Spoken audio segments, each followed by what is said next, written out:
The stars were cold and silent in the deep void between galaxies. They had watched civilizations rise and fall for billions of years.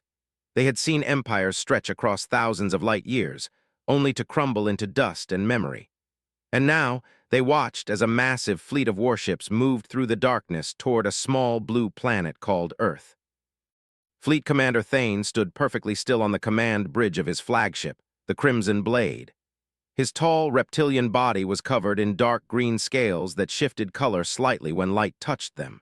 His eyes were yellow with vertical black slits, and they stared at the main with cold calculation. Behind him, dozens of officers worked at their stations, monitoring systems, checking weapons, and tracking the fleet's position. The Crimson Blade was the pride of the Empire. It stretched nearly 3 kilometers from bow to stern, bristling with weapons that could crack open a planet's crust. Its shields could withstand the heat of a star. Its engines could cross a galaxy in weeks, and it was just one ship among many. Turned slowly, letting his gaze sweep across the tactical display that floated in the center of the bridge. 47 capital ships appeared as green dots, arranged in perfect formation. Around them swarmed 300 support vessels and 2,000 fighter craft.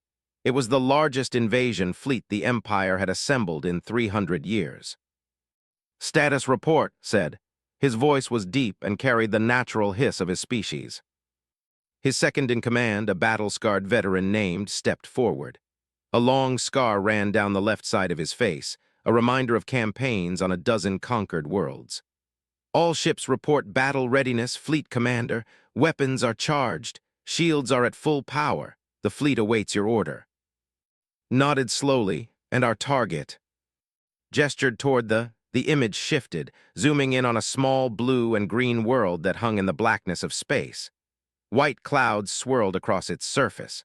A single gray moon orbited nearby. "Earth," announced. "Third planet from its star. Population approximately 8 billion. Dominant species calls themselves humans. They achieved basic space travel approximately 100 of their years ago. Current technological level is classified as pre-interstellar. They have established small colonies on their moon and the 4th planet of their system, but they have not yet developed faster-than-light capability." Studied the planet. It looked peaceful, fragile, like so many worlds they had conquered before. "What do we know about their military capabilities?" he asked. Consulted a data pad. "Primitive by our standards, Fleet Commander. They rely on chemical propulsion for their spacecraft. Their weapons are based on kinetic projectiles and simple nuclear devices. They have no energy shields, no plasma weapons, no gravity manipulation technology. Their fastest ships can achieve approximately half the speed of light, but only for short distances. Defensive installations. They have established orbital weapons platforms around there, but our intelligence indicates these are designed to defend against asteroid impacts, not military assault. They would pose no threat to our shields." Allowed himself a thin smile. This would be easy. The humans were children playing with toys while the adults came to take over. Within hours, their world would belong to the Empire. Their people would serve or die. Their resources would fuel further expansion. It was the natural order of things. "The High Council expects quick results," said. "The humans control significant mineral deposits on their moon and in the asteroid belt of their system. These resources will strengthen our fleet production considerably." Nodded. "We have studied their communication signals, Fleet Commander. They broadcast everything openly without encryption. They seem to have no understanding of operational security. We know the locations of their military bases, their government centers, their population concentrations. We know their languages, their cultures, their weaknesses. And their strengths." Paused. "They are numerous, and they breed quickly. They also show unusual resilience and adaptability. Historical records indicate they have survived several extinction-level events on there, but these are minor concerns. Their technology is simply too primitive to pose any threat to us." Turned back to the Earth was growing larger now. He could make out the shapes of continents through the cloud cover. The humans had no idea what was coming. They were going about their daily lives, working, sleeping, loving, fighting among themselves over trivial matters. They did not know that their entire species was about to change forever. "Open a channel to all vessels," commanded. "Channel open, Fleet Commander." Straightened his posture. His voice carried across the fleet, reaching every ship, every officer, every warrior. "This is Fleet Commander Thane. Today we bring another world into the embrace of the Empire. The humans are weak, divided, and unprepared. They will fall quickly. Remember your training. Follow your orders. Glory to the Empire." Across the fleet, thousands of warriors responded with a thunderous cheer that echoed through metal corridors and vast hangar bays. Ended the transmission and turned to. "Begin the approach. Standard conquest formation. I want all weapons armed and ready to fire on my command." "Yes, Fleet Commander." The crimson blade surged forward and the entire fleet followed. 47 capital ships, 300 support vessels, 2,000 fighters. A force that had never known defeat moved toward Earth like a tide of steel and fire. On the surface below, 8 billion humans had no idea their world was about to end. Or so they believed. Deep beneath the surface of Houston, Texas, in a facility that did not appear on any map, a woman named Lisa Monroe watched the same fleet on her monitor. She was in her early 40s, with short brown hair and sharp eyes that missed nothing. Her desk was covered in coffee cups, data pads, and classified documents that would have caused a global panic if their contents became public.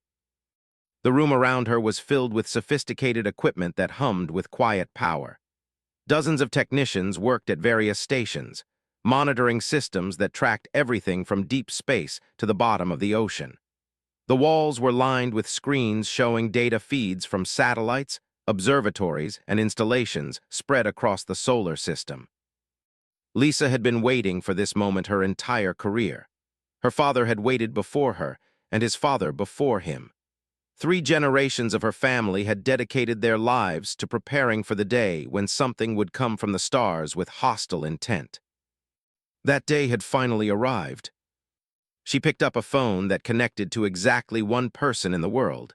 It rang once before a calm voice answered. "This is Cross." "Director, they're here," Lisa said. Her voice was steady, professional. 47 capital ships, 300 support vessels, approximately 2,000 fighter craft. They crossed the orbit of Neptune 6 minutes ago and are maintaining direct approach to Earth. Current speed suggests arrival in approximately 4 hours. There was a brief pause on the other end of the line. Classification. Empire, we intercepted their communications. They believe we're a primitive species with no capability to resist them. Good, let them keep believing that. What's their formation? Lisa studied her screen. Standard wedge assault pattern. The flagship is in the center, protected by heavy cruisers. They're not even running at combat readiness. They think this is going to be easy. "It is going to be easy," Director Daniel Cross said. "Just not for them. Initiate Protocol 7, activate all defense platforms." And Lisa. "Yes, Director." "Wake up the Aegis." Lisa felt a chill run down her spine. In all her years with the program, she had never received that order. The Aegis had been tested, studied, and prepared, but it had never been activated for actual combat. No one knew exactly what would happen when it fully awakened. "Understood, Director. Transmitting activation codes now." She ended the call and turned to her keyboard. Her fingers moved across the keys, entering a sequence of commands that had been designed 60 years ago by people who were now long dead. The commands traveled through secure channels, bouncing off satellites and relay stations, until they reached their destination. 240,000 miles away, on the dark side of Earth's moon, something ancient stirred. The facility was called Prometheus Base, though its existence was known to fewer than 100 people on Earth. It had been built in stages over 5 decades, disguised as a series of scientific research stations. The Apollo missions had been the beginning. Every mission since then had served a dual purpose, advancing human knowledge while secretly constructing the most important military installation in human history. Commander Samuel Drake stood in the central control room of Prometheus Base, watching the massive that dominated one wall. He was 63 years old, with gray hair cut military short and a face lined by decades of service. He had been a Navy pilot, then an astronaut, then something else entirely. For the last 15 years, he had commanded humanity's most closely guarded secret. "Incoming transmission from Houston," announced Lieutenant Cole. She was young, barely 30, but she had earned her position through skill and dedication.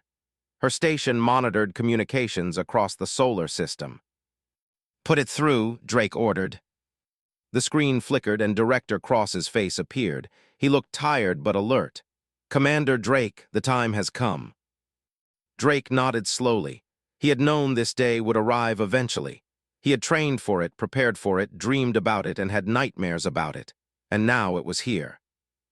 "I've seen the sensor data," Drake said. "Big fleet. They're not taking any chances." "No, they're not, but neither did we. You have authorization to activate the Aegis and all secondary platforms, full combat status." "Rules of engagement. Destroy anything that refuses to withdraw. We've been patient for 60 years, Commander. We've hidden in the shadows while the galaxy thought we were primitive. But that ends today. If they want a fight, we'll give them one they'll never forget." Drake allowed himself a small smile. "Understood, Director, we'll be ready." The transmission ended, and Drake turned to face his crew. The control room held approximately 50 people, all of them among the most highly trained individuals on Earth. They had spent years learning to operate technology that most humans didn't even know existed. "You heard the man," Drake said. "This is what we've been waiting for. Battle stations, wake up the Aegis." The crew moved with practiced efficiency. Alarms began to sound throughout Prometheus Base as hundreds of personnel rushed to their assigned positions. Deep beneath the lunar surface, massive doors began to open. Power systems that had been dormant for years hummed to life.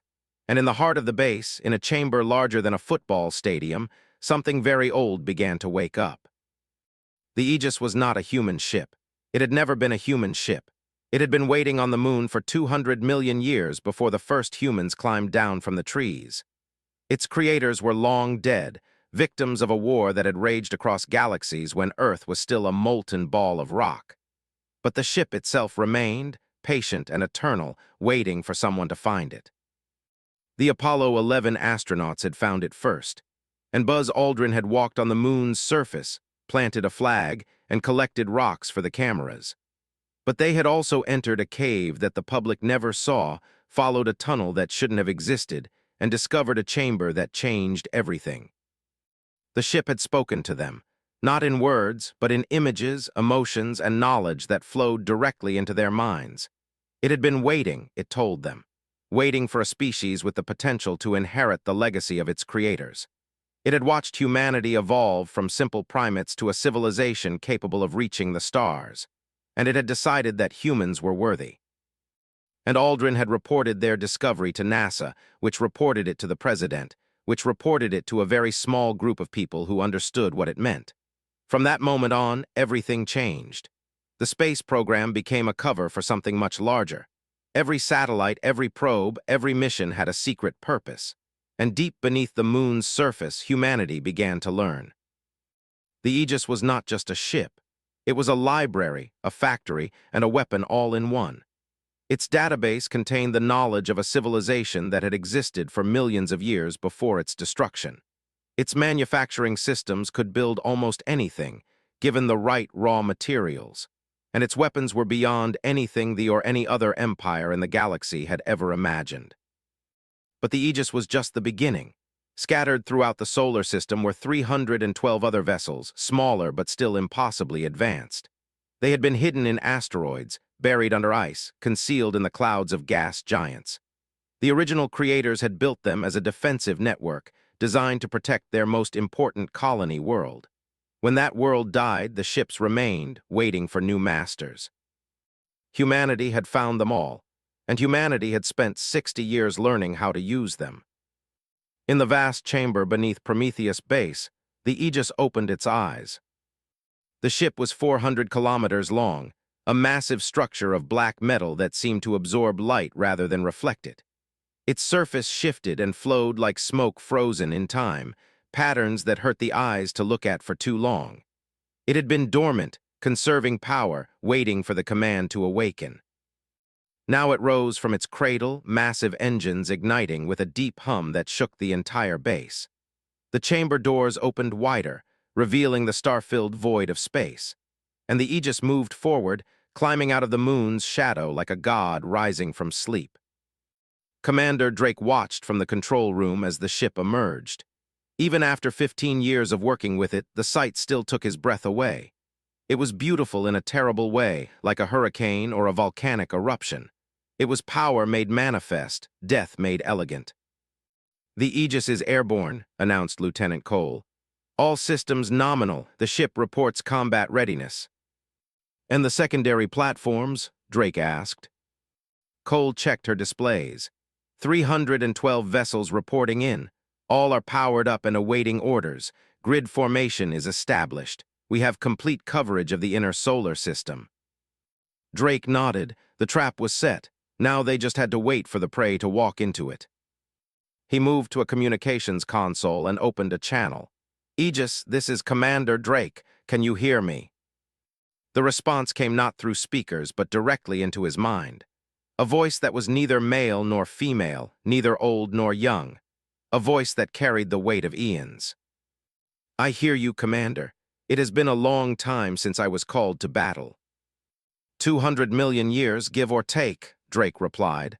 "Are you ready?" "I was built for this purpose. My creators designed me to protect those who could not protect themselves. For 60 years I have watched your species grow. You are young, but you have potential.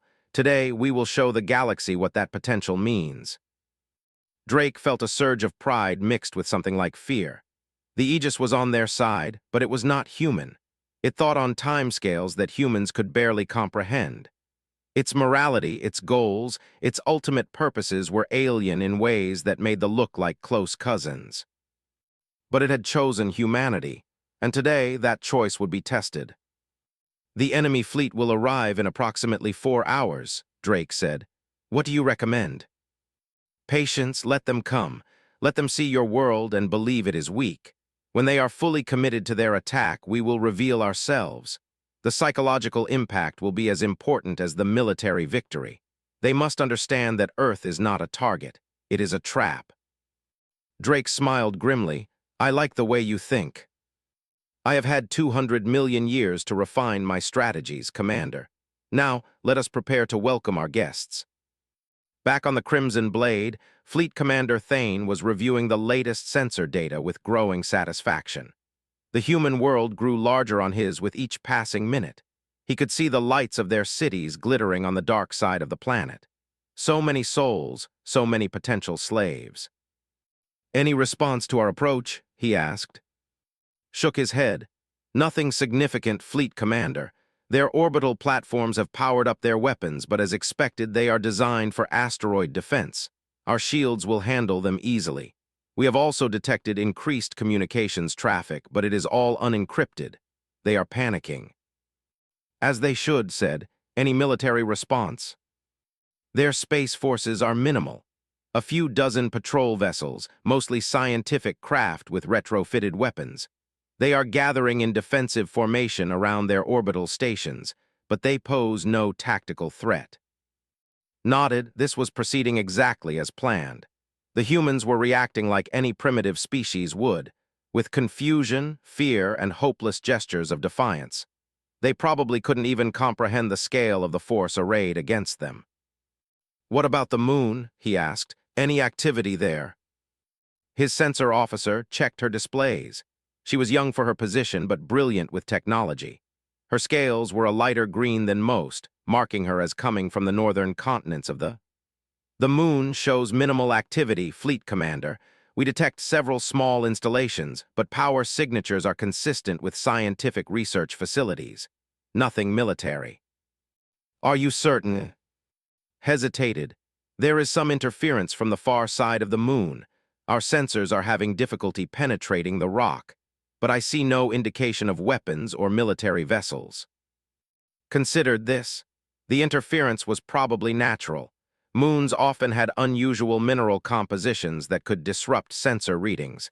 and the humans had no reason to build secret bases. They didn't know anyone was watching them. "Continue monitoring," he ordered. "I want to know immediately if anything changes." "Yes, Fleet Commander." Returned his attention to the tactical display.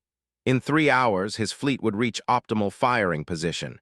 He would give the humans one chance to surrender peacefully. If they refused, as they almost certainly would, he would demonstrate the consequences. A single capital ship could devastate a continent in minutes. 47 of them could end all life on the planet within hours. Of course, he didn't want to destroy Earth. The humans were the real prize. Their numbers would provide a massive labor force for the Empire's mining operations. Their genetic diversity might prove useful for the Empire's biological research programs, and their world once would make an excellent staging ground for further expansion. But first, they had to be broken. They had to understand that resistance was not just futile, but unthinkable. They had to learn their place in the natural order of things. Had overseen 11 such conquests in his career. Each one had followed the same pattern. Initial resistance followed by despair, followed by surrender. The strong survived by serving. The weak perished. It was the way of the galaxy. The humans would be no different. On Earth, the world was waking up to the greatest crisis in human history. Telescopes had detected the approaching fleet hours ago. Governments had been alerted. Emergency protocols had been activated. And the public, for the first time, was learning that they were not alone in the universe. The news spread like wildfire across every network, every social media platform, every communication channel on the planet. Alien invasion. Hostile fleet approaching. No apparent defense capable of stopping them. Panic gripped some cities. People fled for the countryside, for bunkers, for anywhere they thought might be safe. Religious leaders preached about the end times. Military forces mobilized, though everyone knew conventional weapons would be useless against the technology they had glimpsed in telescope images. But in certain circles, in rooms that didn't appear on any map, the mood was very different. President sat in the Situation Room beneath the White House, surrounded by her top advisors. She was 52 years old, a former general who had risen through the ranks of the Air Force before entering politics. She had been briefed on the Aegis program 6 months ago, shortly after taking office. The weight of that knowledge had changed her in ways she was still processing. "Status report," she said calmly. Director Cross appeared on the main screen. "Madam President, all defense platforms are active and in position. The Aegis is fully operational and has moved into hidden position behind the moon. Commander Drake reports complete readiness." "And the enemy fleet?" "Continuing approach. They've made no attempt to contact us. Current estimate puts them at optimal attack position in approximately 2 hours and 45 minutes. Nodded. "What do we tell the public?" "Nothing yet," Cross advised. "If we reveal our capabilities now, the enemy might change their approach. We need them committed before we show our hand." "So we let our people panic?" "For a few more hours, yes. Once the threat is neutralized, we can explain everything. The psychological impact of believing we were helpless, followed by the revelation that we were always in control, will actually benefit global morale in the long run." Didn't like it, but she understood the logic. War was about deception as much as force, and this was the most important war humanity had ever fought. "Very well," she said. "Proceed with the plan and Director Cross." "Yes, Madam President." "Don't miss." Cross allowed himself a small smile. "Madam President, they're the ones who should be worried about missing. We've had 60 years to prepare for this moment. They have no idea what's waiting for them." The connection ended and leaned back in her chair. Around her, advisors discussed logistics, communication strategies, and contingency plans. But her mind was elsewhere, thinking about her daughter, the billions of people who were counting on decisions made in this room. She had read the history of the Aegis program. She knew about the ancient war that had nearly destroyed the galaxy 200 million years ago. She knew about the civilization that had created the defensive network now protecting Earth. And she knew that humanity had been chosen to inherit that legacy. But knowing and understanding were different things. She was about to see what that legacy meant in practice. She just hoped they were as ready as Cross believed. Far above Earth's atmosphere, in a small spacecraft that had been designed to look like a commercial communications satellite, a man named Tony Martinez watched his instruments with growing tension. He was 35 years old, with dark hair and an athletic build maintained through years of military training. Officially, he was a telecommunications engineer checking satellite systems. In reality, he was one of 600 observers positioned throughout the solar system, each one ready to coordinate Earth's defense when the time came. His ship, the Watcher 7, was equipped with sensors that could detect a candle flame from 1 million miles away. Right now, those sensors were tracking the fleet as it approached Earth. Watcher 7 to Houston, he reported. Enemy fleet has crossed the orbit of Mars, formation unchanged. No indication they've detected our observation network. Acknowledged, Watcher 7, came the reply. Maintain position and continue monitoring. Remember, passive sensors only. Do not give them any reason to suspect we're more than we appear. Understood, Houston. Tony switched off his communications and returned to watching the approaching armada. On his screen, the ships were represented as red triangles, moving in perfect formation toward the blue dot that represented Earth. They looked unstoppable. They looked inevitable. But Tony knew something that didn't. He knew about the 313 ships hidden throughout the solar system. He knew about the Aegis, waiting behind the moon like a spider in its web. He knew about the decades of preparation, the countless hours of training, the generations of people who had dedicated their lives to this moment. The thought they were attacking a primitive world. They were wronged. On the surface of Mars, in a facility disguised as an automated research station, another observer named Rachel monitored the same fleet. She was 41 years old, with Korean ancestry and a doctorate in astrophysics that she rarely got to use. Her real job was coordinating the defense platforms hidden beneath the red planet's surface. Mars station to Houston, she reported. Enemy fleet passing my position. Estimated time to Earth orbit, 2 hours, 37 minutes. All local defense platforms remain powered down and concealed. Acknowledged, Mars station. Excellent work. The trap is nearly set. Rachel smiled grimly. They had passed within 100,000 kilometers of her position, completely unaware that a dozen ancient warships were buried beneath the Martian soil, waiting for the signal to rise. The arrogance of invaders never ceased to amaze her. They saw a small world with primitive technology and assumed they knew everything they needed to know. They didn't bother with detailed scans or careful reconnaissance. They just came in with overwhelming force, expecting an easy conquest. They were about to learn a very expensive lesson.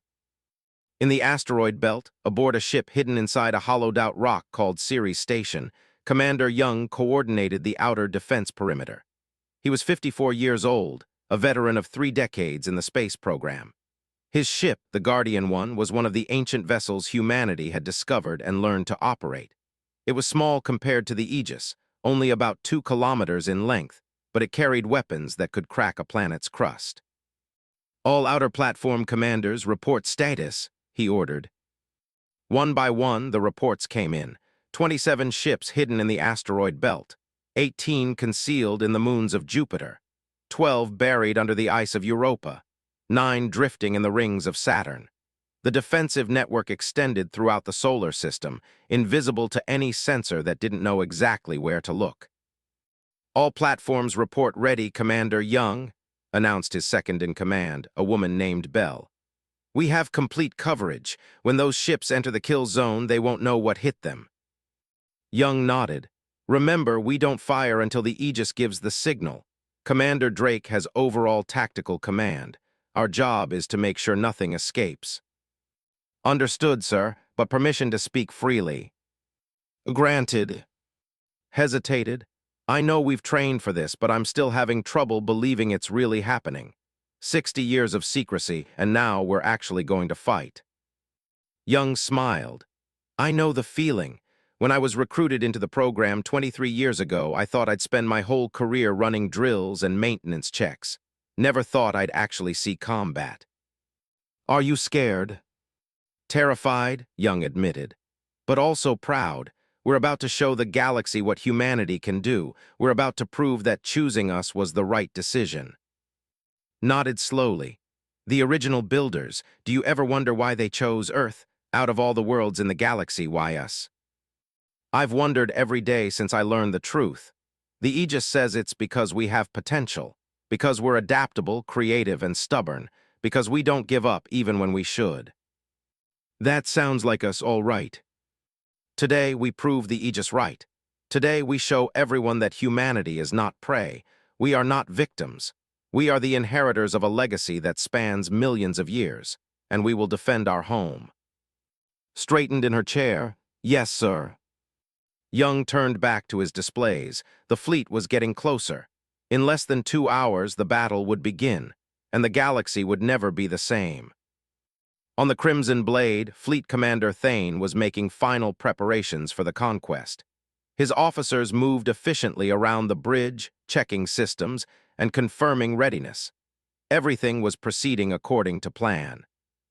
Fleet Commander announced, "We are receiving a transmission from the..." Straightened, a message from the High Council was rare during operations. Put it through.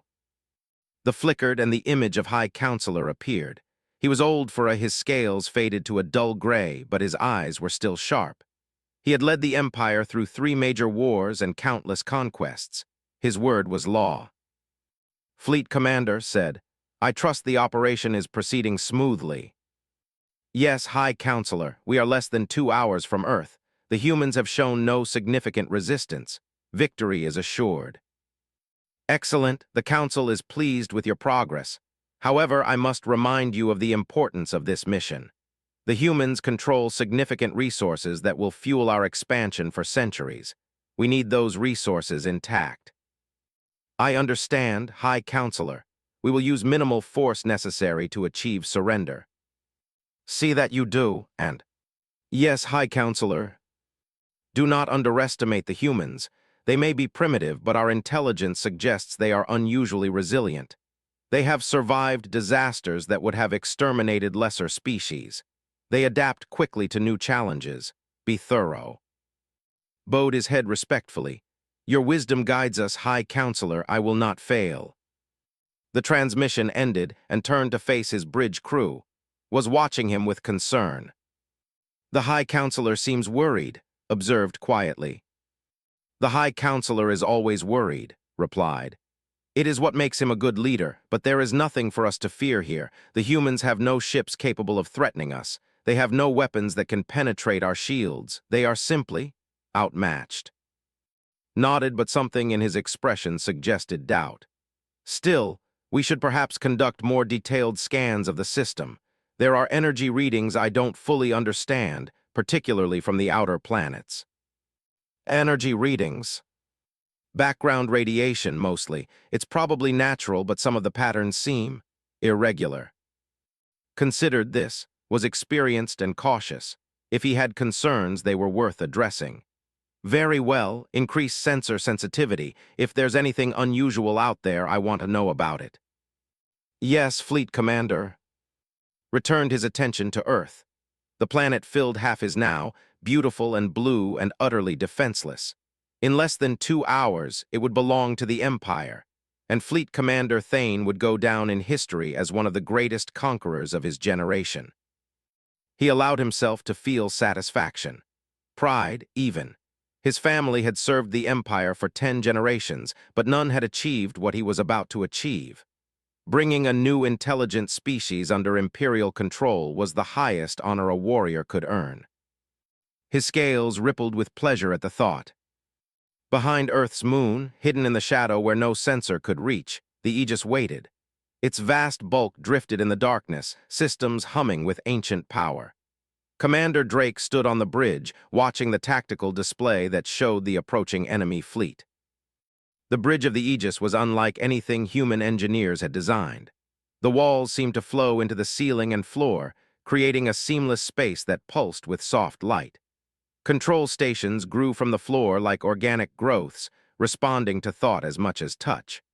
There was actually a section of hull that had become transparent, offering an unobstructed view of space. "Enemy fleet approaching optimal engagement range," announced the Aegis. Its voice resonated in Drake's mind as well as his ears.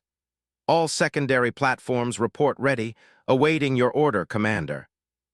Drake took a deep breath. This was the moment. Everything his predecessors had worked for, everything humanity had sacrificed in 60 years of secrecy, came down to this. "Open a channel to the enemy flagship," he ordered. "Let's see if we can end this without bloodshed." Channel open. Drake faced the image shifted to show the command bridge of the Crimson Blade. A tall reptilian figure stood in the center, surrounded by officers. Fleet Commander Thane, according to the intelligence they had gathered. "Attention, Fleet," Drake said clearly. "This is Commander Samuel Drake of the Earth Defense Vessel Aegis. You have entered protected space without authorization. You will power down your weapons and withdraw immediately. This is your only warning." On the Crimson Blade, stared at the transmission with surprise. An old human male, gray-haired and weathered, was demanding his surrender. It would have been funny if it wasn't so pathetic. "Human," replied, letting contempt fill his voice. "You speak boldly for a species that has not yet learned its place. Your vessel is impressive, I'm sure, but one ship cannot stand against the might of the Empire. Surrender now, and your people will be treated mercifully. Resist, and you will be destroyed utterly." On the Aegis, Drake smiled.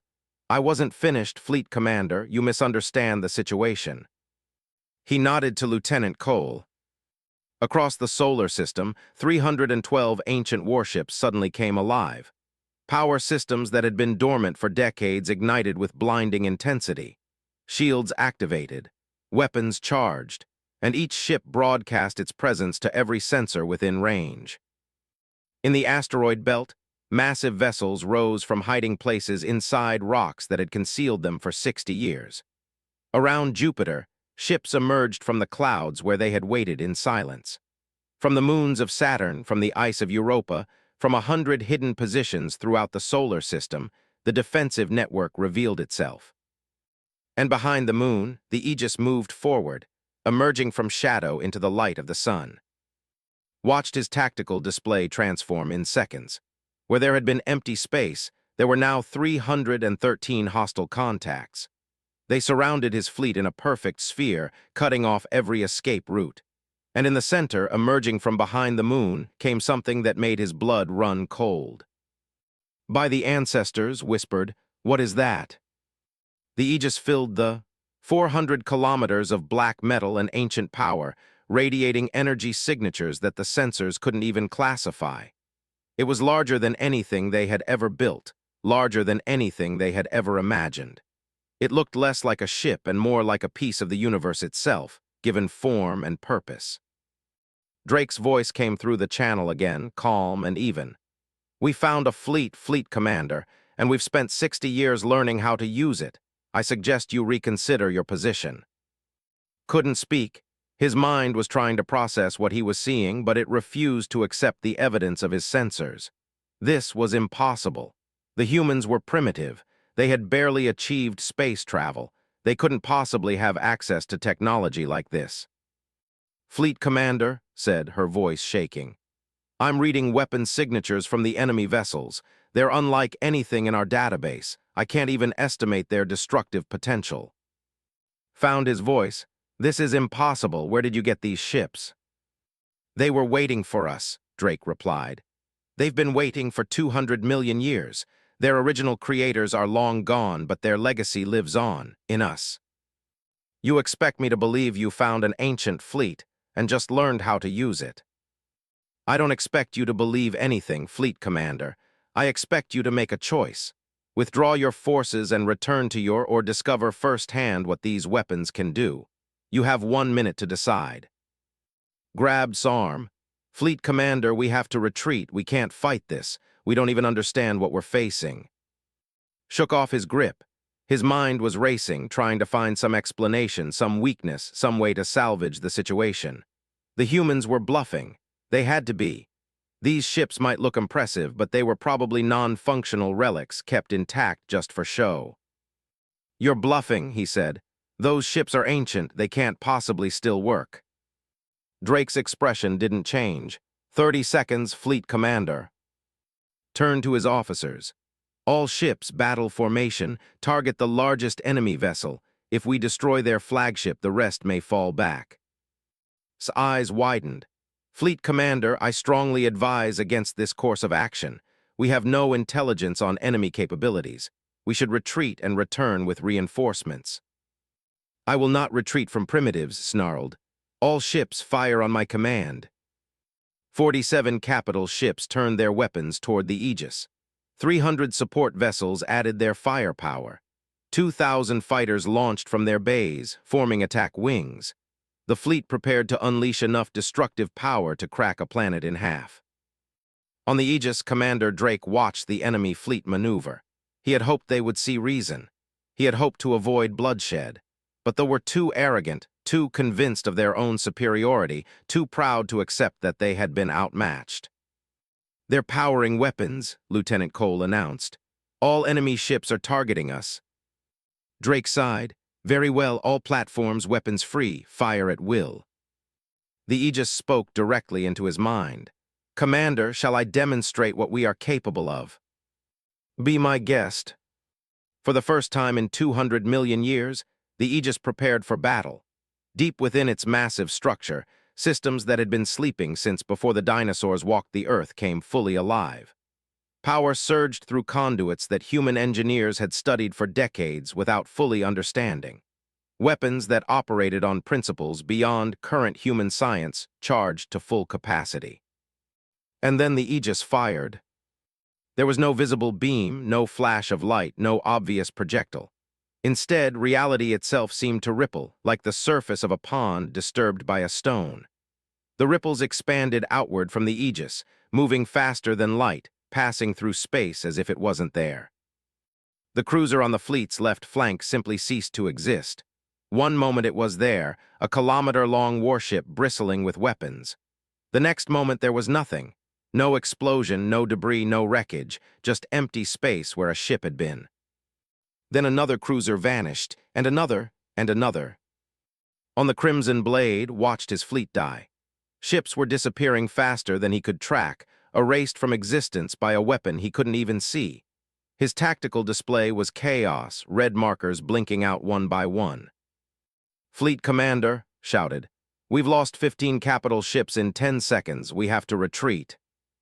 Couldn't respond. He was frozen, watching the impossible happen before his eyes. The humans weren't just defeating his fleet. They were annihilating it without visible effort, without apparent exertion, without even seeming to care. Around the Aegis, the other ancient ships had joined the attack. Energy weapons of various types lanced out from 300 different positions, striking vessels with devastating precision. Shields that could withstand nuclear strikes collapsed in seconds. Armor that had taken centuries to perfect melted like wax. Ships that had never known defeat burned and died in the darkness between worlds. The fighters fared no better. They were fast and agile, designed to overwhelm enemies through sheer numbers. But the ancient defensive systems tracked them with perfect accuracy, destroying dozens with each pulse of energy. Within 30 seconds, 1,000 fighters had been reduced to scattered atoms.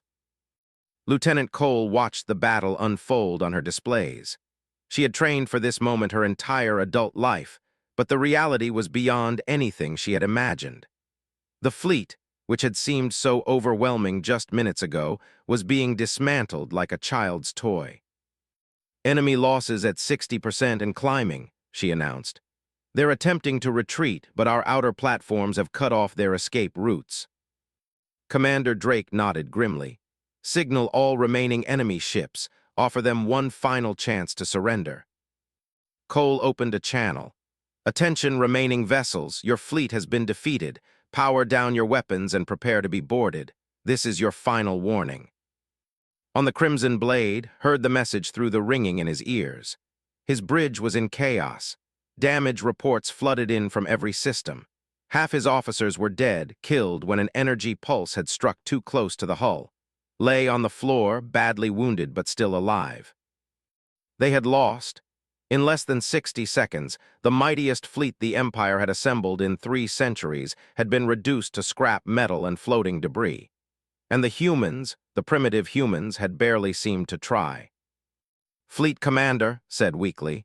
She was bleeding from a head wound, but she had stayed at her station. "What are your orders?" Looked around his shattered bridge. He thought about his career, his honor, his family name. He thought about the High Council and their warnings about underestimating the humans. He thought about all the species they had conquered, all the worlds they had claimed, all the power they had accumulated over 10,000 years. None of it mattered now. "Power down weapons," he said quietly. "All surviving ships, stand down." The battle was over. It had lasted exactly 47 seconds. On Earth, in the underground facility beneath Houston, Lisa Monroe watched the tactical display with tears streaming down her face. The fleet, which had seemed like certain doom just hours ago, was gone. Destroyed or surrendered every single ship. Around her, technicians were cheering, embracing each other, shouting with joy and relief. They had done it. After 60 years of preparation, after generations of secrecy and sacrifice, they had done it. Lisa picked up her phone and dialed the one number that mattered. "Madam President," she said, her voice cracking with emotion, "we won." In the White House Situation Room, President received the news with quiet dignity. She thanked Lisa, ended the call, and allowed herself one moment of private relief. Then she straightened her shoulders and turned to face her advisors. "The immediate threat has been neutralized," she announced. "But our work is just beginning. In the next few hours, we need to address the public, contact what remains of the leadership, and begin establishing Earth's place in the galactic community. The era of hiding is over." She paused, looking at each person in the room. "Today, humanity joined the galaxy.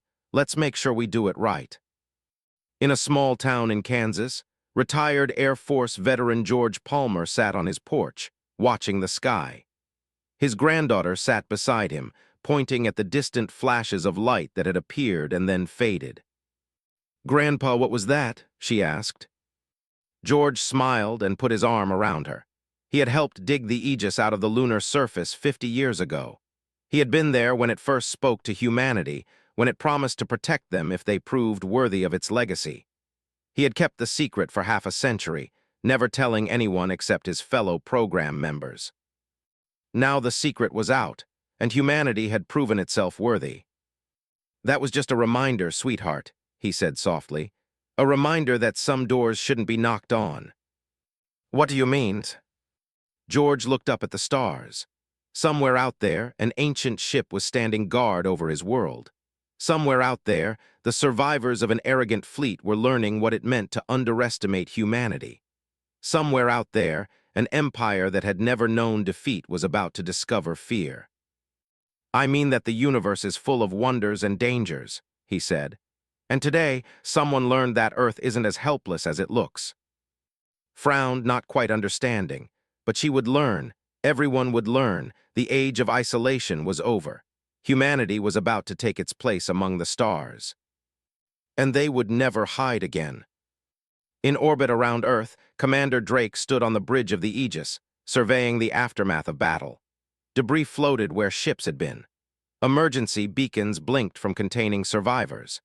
In the distance, a handful of damaged vessels drifted under the watchful eyes of Earth's newly revealed defensive fleet. "Send a message to the," Drake ordered. "Standard diplomatic package." Lieutenant Cole looked up. "What should it say, sir?" Drake considered carefully. The next few words would shape the relationship between humanity and the galaxy for generations to come. They had to be precise. "Tell them this: Earth is not alone. Earth was never alone. The species that created these ships chose us to inherit their legacy. We did not seek this battle, but we will not shy from it. If the Empire wishes to discuss terms for peaceful coexistence, we are willing to talk. But if they choose war, they should understand what they're facing." He paused. "Add a postscript. Tell them we've only figured out about 4% of these ships' capabilities in 60 years. They should consider what that means for their future strategic planning. Cole couldn't hide her smile as she composed the message. Anything else, sir? Yes, tell them that we've started learning faster, and we're not going to stop. The message went out, traveling across the stars toward a civilization that had ruled through fear for 10,000 years. A civilization that was about to learn what fear really meant. And on a small blue world called Earth, 8 billion humans looked up at the sky with new eyes. They had always wondered if they were alone in the universe. Now they knew the truth. They weren't alone, they never had been. And whatever challenges the galaxy might bring, they would face them together. The Aegis spoke one final time into Commander Drake's mind. Well done, Commander. Your species has passed its first test. There will be more challenges ahead, more enemies who will seek to destroy or enslave you. But you have proven that you are worthy of the legacy you have inherited. Drake smiled. We're just getting started. Yes, the Aegis agreed, and that is exactly why we chose you. High above Earth, the ancient Guardian settled into its new role. For 200 million years, it had waited. Now, at last, it had found what it was looking for. A species worth protecting. A species worth fighting for. A species that might just change the galaxy. The story of humanity's place in the universe was just beginning, and it would be a story worth telling.